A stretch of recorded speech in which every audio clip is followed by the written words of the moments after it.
Oh, hi! Isa na namang magandang araw sa inyong lahat, guys. Siyempre, sa araw na ito, ayan, pagkatapos naming makipag-birthday, may isang batang makulit na hindi mapakali at gustong magpunta sa isang parte ng parking ito kung saan, alam nyo na, buhay bata, sabik sa pagsakay ng bisikleta.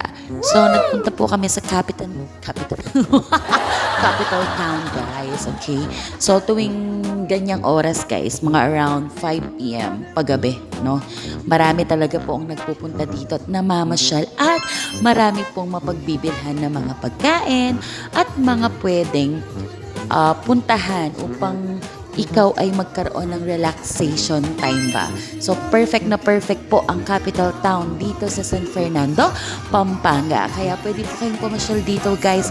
At yun na nga po, habang naglalakad, nakikitingin-tingin na rin sa magandang view dito sa capital town. Actually, guys, matagal na rin tong capital town na to. At still, it is under development, no? Yung kabilang wing or building niya doon sa kabilang daan, no, guys? Mega Road, okay? So, ang ganda, ang daming ditong mga palaruan, lalong-lalo na sa mga bata at mga isip bata na rin katulad ko. Charles! And of course, ayan, naglalakad na po ang ating bida sa araw na ito, ang Mr. Bida-Bida ng Santo Tomas. So, yun po, guys. Papunta niya lang siya sa kanyang target place. Ano ba yung target place niya? Ayan. Pupunta siya sa sa mga nagpapa-rent ng mga bisikleta. Ayan po, napagbigyan na po ang batang to, Tingnan niyo po. Sumakay na po siya sa bisikleta na gusto niyang sakyan. At syempre, papasyal na siya dyan, guys. So, gusto niya pong pumasyal. Talaga namang malilibang ka dito sa lugar na to kasi ang daming pwedeng gawin, guys. At ang daming tao na rin since established na to at marami talagang nagpupunta dito, especially every Saturday and Sunday night. So, mapapansin natin, guys, parami na yung tao dyan. Ayan, no?